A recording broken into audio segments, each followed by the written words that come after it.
혹시 기대하고 오셨다가 제가 말씀을 전하니까 혹시 실망하신 분 계세요? 그러지 않기를 바랍니다. 예. 사도행전 13장 22절에 보면 다윗에 대해서 언급하고 있는데요, 그렇게 언급하고 있습니다. 내가 이새의 아들 다윗을 만나니 내 마음에 맞는 사람이라 내 뜻을 다 이루리라, 그렇게 말씀하셨어요.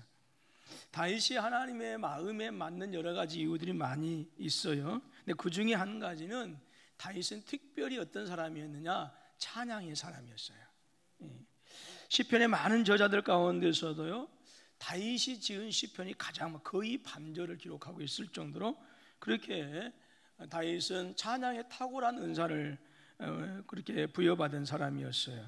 그래서 온 나라의 찬양들을 조직했고, 그래서 보다 조직적이고 수준 높은 찬양을 하나님께 드렸던 사람이 바로 다윗 왕입니다. 그런데 다윗이 이렇게 많은 시편을 기록하고 하나님을 찬양했다라고 했는데 그것은 무엇을 의미하고 있을까요? 그것은 그만큼 하나님을 깊이 경험했다라고 하는 것이죠.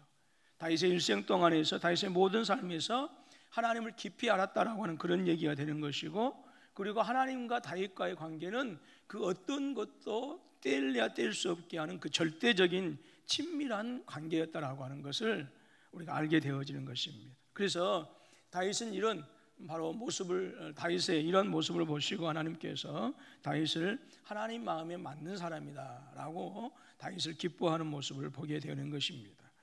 오늘 시편 29편 1절로 11절까지 우리가 이렇게 다 보았습니다만, 처음부터 끝까지 전체가 1절, 11절 전체가 찬양으로 구성되어 있어요. 이게 찬양과 간구, 그리고 찬양과 권면의 형식으로 지어진 시편은 아주 많이 있습니다. 그렇지만 첫 절에서부터 끝절까지 온전히 주를 찬양하는 내용으로 되어진 시편은 그리 많지 않아요.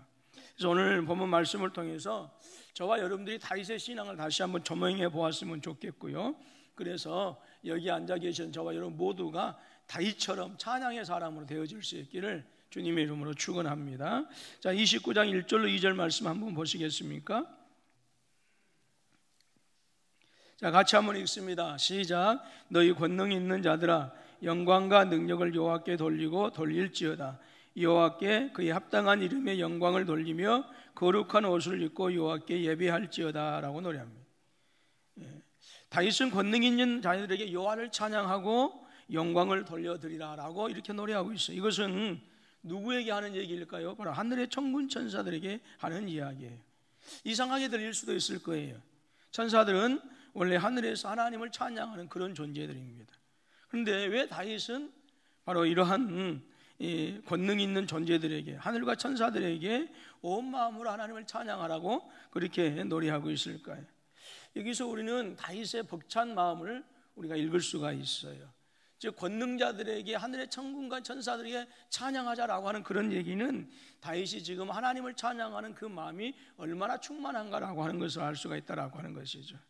다윗은 한 나라의 왕으로서 자신과 함께 찬양하라고 이렇게 명령할 수 있어요. 그리고 당시 가장 강력한 왕으로서 곳곳에 자신이 지금 굴복시켰던 이웃 나라들에게 사신을 보내서 하나님을 찬양하자라고 이렇게 할 수도 있었어요. 그만큼 바로 하나님이 존귀하신 분이시기 때문에 그렇다라고 하는 것이죠. 다윗의 마음으로는 하나님이 너무나도 존귀하고, 그리고 이 세상에 모든 사람을 다 동원해서 찬양을 드린다 할지라도 충분하지 않다라고 그렇게 생각한 것이죠. 그래서 그는 하늘의 천군 천사들까지도 동원하고 싶었다라고 하는 거예요. 그리고 그들에게 나와 함께 하나님을 찬양하자, 나 혼자만으로 하나님을 찬양하는 것은 충분하지 않다, 나와 함께 찬양하자라고 그렇게 노래하고 있는 것입니다. 도대체 하나님은 다윗에게 어떤 하나님이셨을까요? 그리고 그 하나님이 주신 은총이 어떤 은총이었기 때문에 이렇게 하늘의 하나님 천사들에게까지도 노래하면서 하나님을 찬양하자라고 그렇게 할 수 있을까요? 첫 번째는 폭풍 가운데 들려진 여호와의 소리 때문이었어요. 폭풍 가운데 들려진 여호와의 소리 때문. 자, 3절 말씀 한번 보시겠습니다. 시작. 여호와의 소리가 물 위에 있도다. 영광의 하나님이 우리의 소리를 내시니 여호와는 많은 물 위에 계시도다. 다윗은 지금 온 땅을 휩쓰는 엄청난 폭풍을 바라보고 있어요. 그리고 지금 그 폭풍 속에서 단순히 자연현상으로 인식하는 것이 아니라 그 폭풍을 통해서 들려지는 그 하나님의 음성을 지금 듣고 있는 거예요. 하나님의 말씀으로 온 천지가 창조되어진 줄로 믿습니다. 그리고 하나님은 말씀으로 여전히 우주를 지금도 붙들고 계시고, 그리고 이 세상을 만드실 때에 흙과 생기와 당신의 말씀으로 저와 여러분들 누구의 형상으로? 하나님의 형상으로 만드셨어요. 그래서 여러분, 아무리 엄청난 폭풍우가 지금 몰아친다 하더라도 그것은 말씀으로 천지를 창조하신 전능하신 하나님에게 있어서는 단순한 자연현상의 하나일 뿐이다라고 하는 거예요. 사람은 그 폭풍우를 보고 우레소리를 보고 그 엄청난 파도 소리를 들으면서 겁을 내고 마음이 불안해하고 염려할 수밖에 없지만, 말씀으로 천지를 창조하시고 그리고 말씀으로 여전히 우주 만물을 붙드시는 그 영원하신 전능하신 하나님에게는 아무리 거센 폭풍우라 하더라도 그건 자연현상에 불과하다라고 하는 것이죠. 3절에서 물은 지중해를 얘기하고 있어요. 기온과 기압의 차이로 인해서 지금 바다에 엄청난 폭풍우가 형성이 되어진 것이죠. 태풍이라고 하는 것이. 아마 현존하는 나라들 가운데서 가장 영향력 있고 가장 강한 나라가 있다고 한다면 많은 분들이 미국이다라고 이렇게 지목하지 않을까 싶습니다. 그런데 그들에게도요, 미국에 특별히 이 허리케인이라고 하는 태풍이 많이 불어닥치는데, 이 폭풍이 불어닥치면 아무리 과학이 그리고 강력한 그런 나라라 할지라 하더라도 대책 없이 당하는 모습들을 우리가 보게 되어져. 허리케인이 지나가는 자리를 보게 되어지면 완전히 쑥대밭이 되어지는, 전쟁터보다 더 참혹해지는 그런 모습들을 가끔 우리가 뉴스를 통해서 보지 않습니까? 언젠가 허리케인이 뉴올리언즈라고 하는 도시를 완전히 망가지게 하고 말았어요. 강타해서. 그리고 그 폭풍이 어디로 했느냐? 어디로 이동했느냐? 휴스턴으로 이동할 때에 이 휴스턴 사람들은 그 강력하게 불어닥치는 허리케인이 너무 무서워서 수일 내에 그곳을 거의 다 떠나버리고 말았다고 해요. 완전히 그때 휴스턴이라고 하는 도시는 유령 도시가 되고 말았습니다. 휴스턴은 미국의 5대 도시 중에 하나라고 하는데도 불구하고 그들은 이 거대한 자연현상 앞에서 속수무책으로 어떻게 손도 써보지 못하고 그냥 자기 집을 두고 떠나버린 거예요. 그 폭풍을 통해서 많은 사람이 느낄 수 있었던 것은 자연의 힘 앞에서는 사람들이 아무것도 할 수 없다라고 하는 그 인간의 무능력함을 더욱더 철저하게 깨달았을 뿐입니다.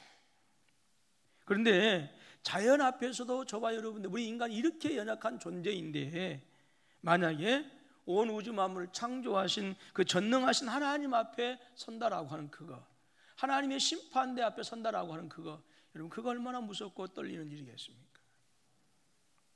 하나님의 심판 앞에서는 오늘 인간들은요 아무것도 할 수가 없어요. 그리고 지금 다윗은 그 폭풍우 속에서 그러한 것을 지금 영적으로 보고 있는 것입니다. 지중해에서 일어나고 있는 폭풍우를 바라보면서 다윗은 두려워하고 놀라는 것이 아니라 단순히 한 자연현상으로 보는 것이 아니라 그 폭풍우 속에서 들려지는 하나님의 음성을 듣고 있는 거예요. 그런데 그 폭풍우가 레바논에 상륙하고 있습니다.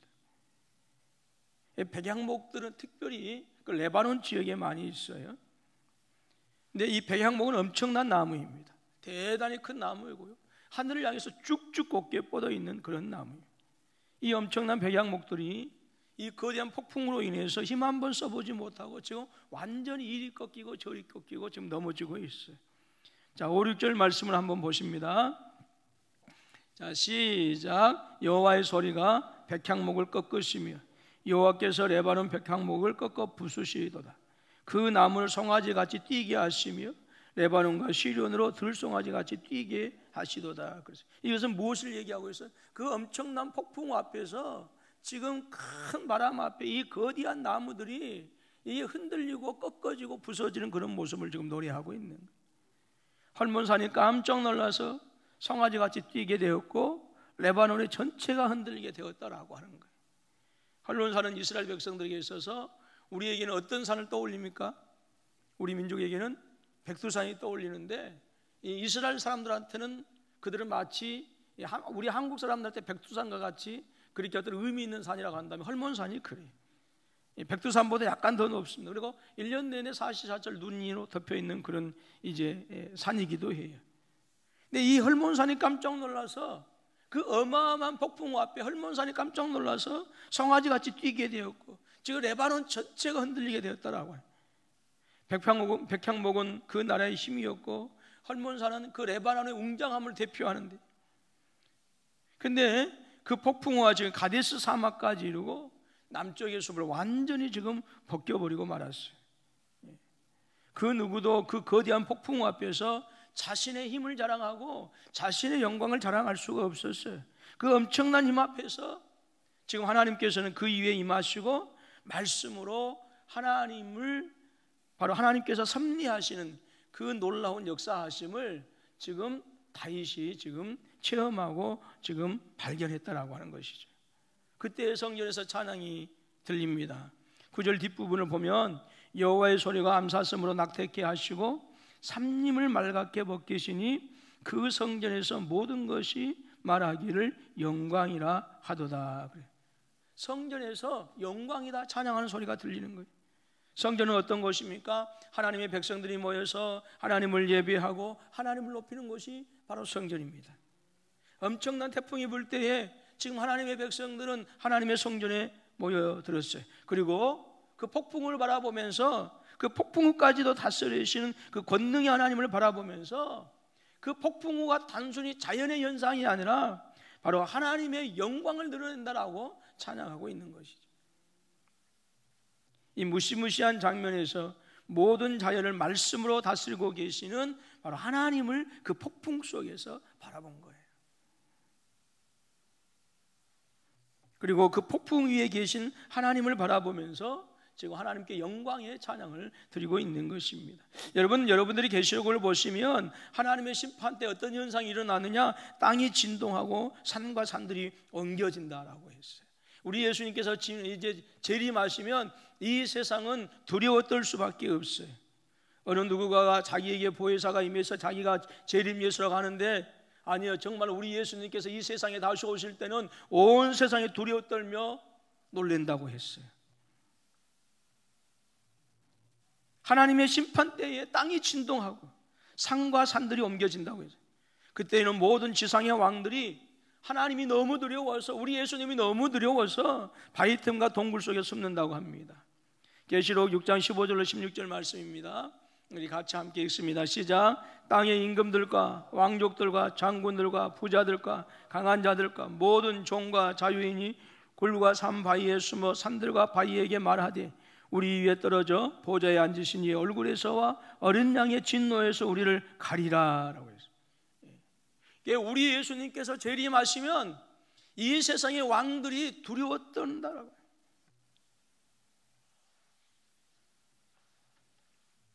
자신들을 숨겨달라고 외치고 있어요.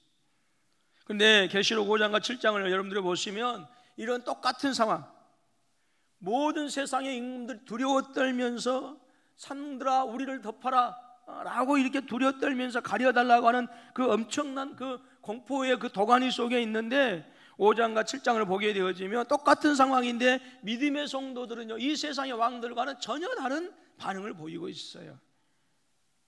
믿음의 사람들은 모든 민족의 방언과 언어로 하나님을 찬양한다고 합니다. 한 구절만 소개하겠는데요, 5장 9절로 10절 말씀입니다. 같이 한번 읽습니다. 시작. 그들이 새 노래를 불러 이르되 두루마리를 가지시고 그 인봉을 떼기에 합당하시도다.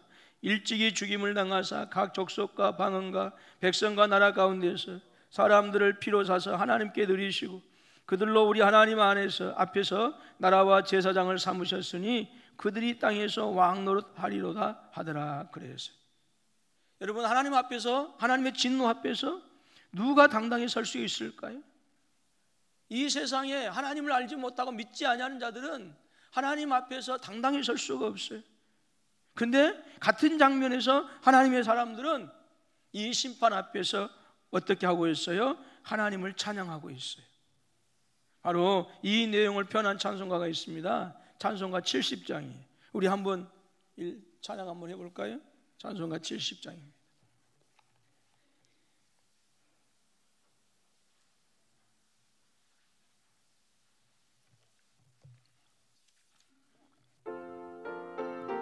피난처 있으니 피난처에 있으니 환난을 당한 자 이리 오라. 땅들이 변하고 물결이 일어나 산 위에 넘치되 두렵지 않네. 이방이 떠들고 나라들 모여서 진동하나 우리 주 목소리 한 번만 발하면 천하의 모든 것 망하겠네. 만유주 하나님 우리를 도우리 피난처요. 세상의 난리를 그치게 하시니 세상에 장검이 쓸데없네. 높으신 하나님 우리를 구하니 할렐루야. 괴로움이 심하고 환난이 극하나 피난처 되시는 주 하나님. 아멘. 여러분, 같은 상황에서 밖에 들리는 공포의 비명소리를 들으면서 두려워하고 떨고 놀라고 있을 때에 하나님은 저와 여러분들에게 피난처를 주시는 줄로 믿습니다. 그것을 찬양하는 거예요. 다윗은 바로 이것을 보고 있었던 것이지요. 온 나라를 삼킬 듯이 하는 이 거대한 폭풍 앞에서 두려워하며 놀라고 가슴을 쓸어내리는 것이 아니라 도리어 하나님을 찬양하고 있는 거예요. 그래서 천군 천사들을 향해서 다 같이 하나님께 찬양하자라고 우리에게 노래하고 있는 것이죠. 두 번째로 다윗이 하나님을 찬양하자고 하는 이유는 폭풍이 지난 후에 보이시는 그 하나님의 영광 때문이었어요. 10절에서 홍수에 대한 내용이 나오고 있는데 여호와께서 홍수 때에 좌정하셨으며 여호와께서 영원하도록 왕으로 좌정하시도다라고 말씀합니다. 이것은 어떤 사건을 얘기하고 있을까요? 노아 때의 홍수에 대한 얘기. 노아 시대 엄청난 홍수가 죄악으로 가득한 온 세상을 삼켜버리고 말았어요. 그렇지만 하나님께서는 그 어마어마한 홍수 위에 무지개를 띄워주시고 우리에게 영원한 새 언약, 영원한 언약을 주셨어요. 그것을 가리켜서 무지개 언약이다라고 그렇게 얘기를 해요. 다윗은 폭풍과 홍수 위에서 우리를 인도하시는 하나님을 발견하게 되어진 것입니다. 다윗은 처음부터 폭풍 속에 계신 하나님을 알았습니다. 그렇지만 폭풍이 지나간 그 폭풍 이후 속에서도, 폭풍 후에 불어닥치는 그 홍수 속에서도 더욱더 주님을 붙잡았다라고 하는 것이죠.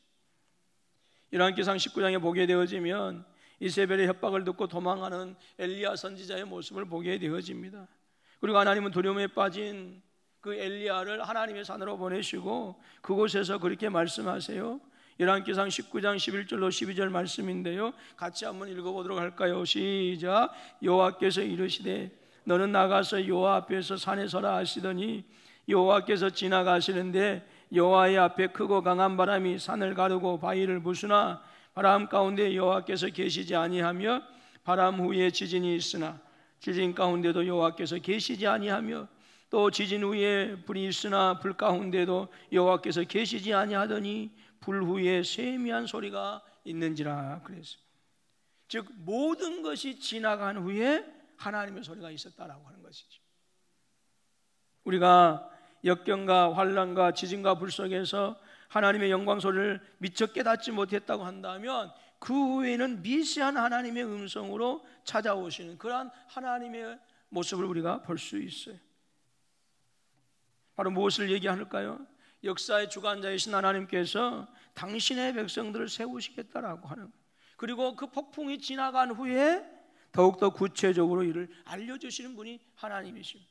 그래서 우리가 인생에 큰 일을 당했을 때는 그때는 그 큰 일에 압도당해서 원망하고 불평하고 그래 정신이 없었는데 그 폭풍우가 지나가고 보면 하나님께서 우리에게 이러한 계획이 있으셨구나 라고 하는 간증을 믿음의 사람들은 하게 되어진다라고 하는 거예요. 다윗의 인생 중에서 엄청난 폭풍들이 많이 불어닥쳤습니다. 그런데 그 많은 폭풍들 가운데서도 가장 견딜 수 없는 폭풍이 있었어요. 그것은 바로 아들 압살롬의 반역이었어요. 다윗은 아들 압살롬의 반란을 당하면서 허둥지둥 신발도 신지도 못하고요, 맨발로 도망했어요. 왕을 챙겨주는 사람들이 얼마나 많았겠습니까? 그런데 정말로 너무너무 당황스럽고 다급했기 때문에 왕이 차마 신발도 신지 못하고 맨발로 도망할 수밖에 없었다라고 하는 거예요. 차라리 대적들에게 쫓겨서 도망한다면 그나마 이해가 되지만 지금 다윗은 자기의 친아들, 자기의 가장 사랑하는 아들로부터 지금 쫓기고 있어요. 그의 인생 가운데 그때의 모습만큼 처절한 때도 없었어요. 시편 63편 1절에서 이렇게 노래합니다. 하나님이여 주는 나의 하나님이시라. 내가 간절히 주를 찾되 물이 없어 마르고 황폐한 땅에서 내 영혼이 주를 갈망하며 내 육체가 주를 앙모하나이다. 그런 유대 광야로 쫓기고 있어요. 나중에 제가 한번 사진을 보여주면 되게 좋겠습니다만 유대 광야는 사람이 살 수 없는 거친 황량한 곳입니다. 이곳에서 배고픔과 갈증에 지쳐 있었지만 정작 그 배고픔과 갈증보다도 힘든 것이 있었어요. 그거는 영혼의 배고픔과 갈증이었어요. 3절 보니까 이렇게 합니다. 주의 인자하심이 생명보다 나음으로 내 입술이 주를 찬양할 것이라 그랬어요. 지금 그런 상황 속에서 주의 인자하심이 자신의 생명보다 귀하다고 지금 노래하고 있는 거예요. 다윗은 인생의 엄청난 폭풍 중에서 오히려 원망하고 불평하고 도대체 하나님 왜 이러십니까? 라고 이렇게 원망하는 것이 도리어 그 엄청난 그 폭풍의 인생 가운데서 그 광야 한가운데서 배고픔과 주림과 갈증 가운데서 오히려 자신을 향하신 하나님 인자하심 사랑을 느끼고 있었다라고 하는 거예요. 그래서 주의 인자하심을 찾은 거예요. 4절에서 이렇게 하나님을 찬양합니다. 같이 읽습니다. 시작. 이름으로 나의 평생의 주를 송축하며 주의 이름으로 말미암아 나의 손을 들리이다. 이제 어떠한 상황 속에서도 두 손을 들고 하나님 앞에서 영원히 주님을 찬양하며 하나님을 찬양하겠다라고 하는 그런 고백이에요. 그리고 5절을 보시기 바랍니다. 골수와 기름진 것을 먹은 것 같이 나의 영혼이 만족할 것이라 나의 입이 기쁜 입술로 주를 찬송하되. 내가 배고프고 굶주린 광야에서 내 생명보다 귀한 하나님을 발견하게 되었다라고 하는 고백이지요. 근데 그 하나님은 내 영혼을 채우시는 하나님이시고 나의 음식과 나의 영혼이라고 고백하고 있어요. 그 전에도 하나님을 사랑했지만 인생의 폭풍을 당하고 나서 오히려 원망하고 불평하고 그런 대적에 대해서 저주를 품는 것이 아니라 오히려 그 폭풍 가운데서도 내가 더욱더 하나님을 사랑하게 되었습니다. 더욱더 하나님을 의지하게 되었습니다. 더욱더 내가 하나님을 찬양하게 되었다라고 하는 거예요. 다윗이 다른 사람들과 우리 보통의 사람들과 구별되는 분명한 이유가 거기에 있어요. 보통의 사람들이라면 아들의 반란을 당하고 원망과 저주로 일관했을 수밖에 없지만 다윗은 그 인생의 그 처참한 쓰나미를 당하면서도 도리어 하나님을 찬양하고 하나님을 노래하고 있는 거예요. 사랑하는 우리 군포서부교회 성도 여러분, 사랑하는 하나님께서 폭풍을 주셨다면 우리는 그 폭풍을 통하여 역사하시는 하나님을 반드시 알게 될 줄로 믿습니다. 그러므로 우리는 굶주림 속에서도 하나님이 나의 영원하신 기업이다라고 노래하고 찬양할 수가 있는 것이지요. 젖과 꿀이 흐르는 가나안 땅을 앞에 두고 왜 40년 동안의 광야 생활을 하나님께서 하게 하셨을까요? 왜 그랬을까요? 그 이유는 하나님 자신을 이스라엘 백성들에게 주시기 위해서 그러신 거예요. 이스라엘 백성들은요, 애굽을 떠나왔지만 여전히 애굽을 그리워했어요. 그리고 그 안에서도 죽을 수도 있었어요. 그래서 하나님은 만나를 통해서 하나님 자신을 가르쳐 주시려고 40년을 방황하게 하시는 거예요. 여러분, 인생은 나그네입니다. 여러분들이 익히 아마 들어보셨을 거예요. 최유진 씨의 하숙생인데, 제가 참 노래를 잘하면 기가 막히게 잘 불러드릴 수가 있겠는데, 그러면 예배 시간에 이것을 들으면 더 은혜가 될 텐데 그냥 가사만 소개해 드릴게. 인생은 나그네 길 어디서 왔다가 어디로 가는가, 구름이 흘러가듯 떠돌다 가는 길에 정일랑 두지 말자. 인생은 나그네 길이니까 세상에 정두지 말래요. 정두고 살아가겠습니다. 미련도 두지 말자. 인생은 나그네 길, 구름이 흘러가듯 정처 없이 흘러서 간다. 인생은 나그네 길. 여기까지만 하라. 인생은 나그네 길 어디서 왔다가 어디로 가는가, 구름이 흘러가듯 떠돌다 가는 길에 정일랑 두지 말라. 미련일랑 두지 말라. 인생은 나그네 길, 구름이 흘러가듯 정처 없이 흘러서 간다. 인생은 벌거숭이 빈손으로 왔다가 빈손으로 가는가, 강물이 흘러가듯 여울져 가는 길에 정일랑 두지 말자. 미련일랑 두지 말자. 인생은 벌거숭이 강물이 흘러가듯 소리 없이 흘러서 간다. 야, 성경 말씀은 아닌데 왜 이렇게 은혜가 되는지 몰라. 구름이 흘러가듯 떠돌다 가는 길에 정일랑 두지 말자. 미련일랑 두지 말자. 인생은 벌거숭이 빈손으로 왔다가 빈손으로 가는가, 인생은 나그네 길 어디서 왔다가 어디로 가는가. 그래서 그럴까요? 이 땅을 사랑하는 모든 사람들은 인생의 궁극적인 목적지가 하나님이신 것을 잃어버리고 살아가고 있어요. 하나님께서 우리의 영원한 기업이라고 하는 그것을 기억하지 못하고 그저 이 땅의 것에만 소망을 두고 미친 듯이 살아가고 있는 것이 오늘 현대인들의 모습이 아닐까. 사람들은 흔히 선물만을 보면서 그 선물을 주시는 분을 주목하지 못하는 경우들이 대단히 많이 있어요. 우리는 우리의 가난 안에서 우리의 영혼을 빼앗길 수도 있어요. 그래서 우리 하나님께서는 우리 인생에게 하나님을 알 수 있도록 폭풍우를 주시는 거예요. 우리는 폭풍우가 없기를 바라요. 산들 바람만 불기를 바라요. 근데 하나님께서는 우리의 바람과는 반대로 우리에게 폭풍우를 주신다라고 하는 거예요. 질병의 폭풍우를 주시고, 삶의 모든 여러 가지 기타 등등의 많은 폭풍우를 주셔요. 왜 그럴까요? 하나님을 찾고 하나님을 알도록 하기 위해서. 이 세상에서 저와 여러분들이 찾을 분이 오직 하나님밖에 없다고 하는 사실을 저와 여러분들 하여금 깨닫도록 하기 위해서 때로는 질병의 폭풍도 주시고요, 때로는 물질적인 폭풍도 주시고요, 때로는 자녀들의 폭풍 등등의 기타 다른 여러 가지 많은 폭풍들을 주시는 거예요. 모든 어려움들이 이장된 축복이다라고 하는 것을 알도록 하시기 위해서 하나님께서 우리에게 폭풍을 주시는 거예요. 폭풍 위에 계신 하나님이 우리를 축복하려는 것을 지금 다윗은 알고 있었던 것입니다.